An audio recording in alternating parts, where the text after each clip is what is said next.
В этом видео я покажу вам необычный город в Турции. Многие туристы о нем даже не слышали.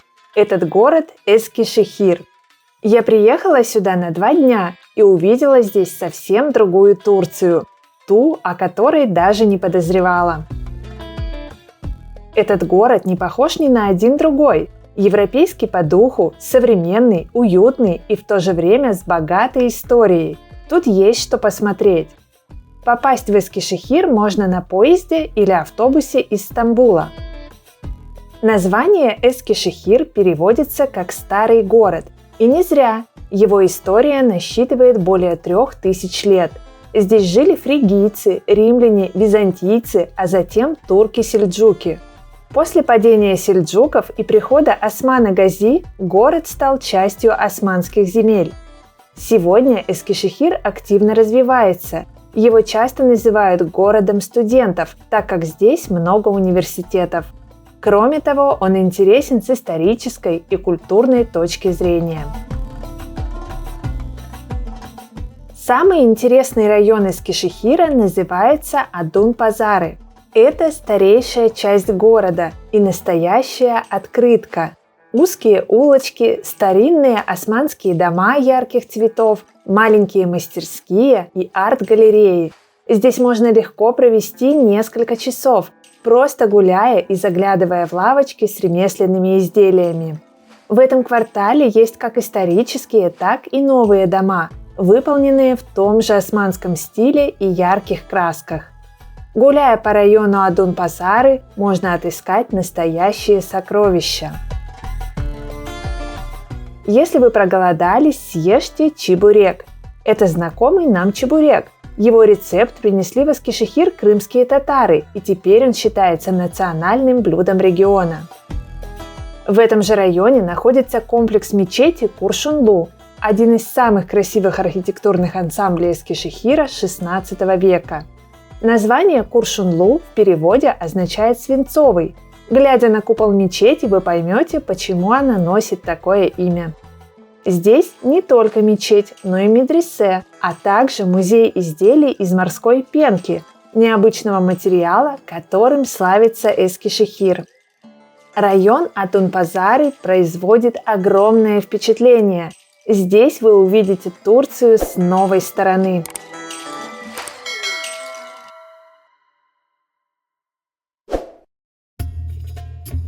Когда я искала отель в Эскишехире, у меня было 2 варианта – остановиться в районе старого города или рядом с современной набережной. Я выбрала второй вариант.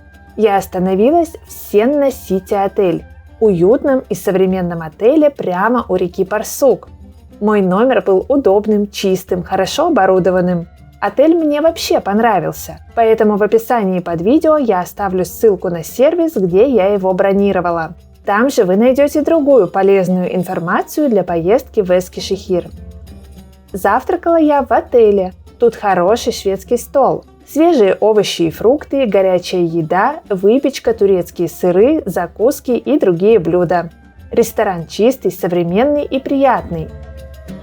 Ну а самое главное, что из моего окна открывался вид на воду.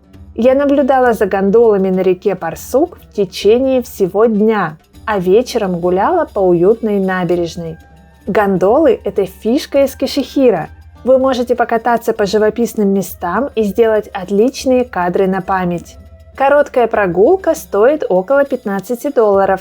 Гондолы тут плавают почти непрерывно и пользуются огромным спросом. В Эскишехире я полюбила семейное заведение Аура Кафе рядом с набережной реки Парсук и моим отелем. Тут можно попробовать знаменитое блюдо балабан-кебаб, которым славится Эскишехир – мясо на лепешке в томатно-йогуртовом соусе. Вообще тут обширное меню, в котором есть и традиционные турецкие блюда, и что-то современное. Место очень уютное, еда вкусная, цены приятные.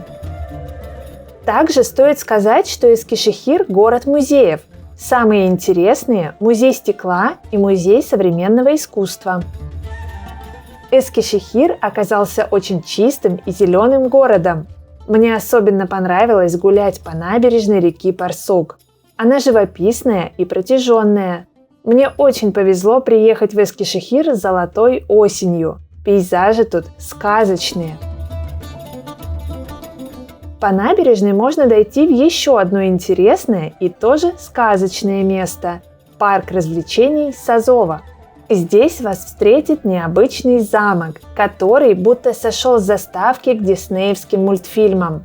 Но при этом в его облике вы можете рассмотреть миниатюрные копии известных турецких башен, в частности силуэт Галатской башни Стамбула. Именно этот объект и привлек мое внимание, когда я случайно увидела информацию об Эскишехире в интернете. Мне стало любопытно, что это за замок, и в результате я приехала в Эскишехир на 2 дня, так как тут оказалось много других достопримечательностей. Вход в Сазова парк бесплатный, а вход внутрь интересных объектов за деньги. В Сазово любопытно погулять. Помимо сказочного замка тут есть корабль-музей, небольшой зоопарк, музей миниатюр под открытым небом, красивое озеро и другие объекты.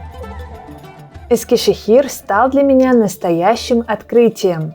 Раньше я даже не слышала о таком городе и, глядя на карту, представляла типичную турецкую провинцию. А в результате я оказалась в месте, где старина и современность живут в идеальном балансе. Здесь хочется гулять, фотографировать, сидеть в кафе и никуда не спешить. Если вы ищете новое направление для путешествия по Турции, не испорченное массовым туризмом, с душой, атмосферой и красотой, обязательно съездите в Эскишехир.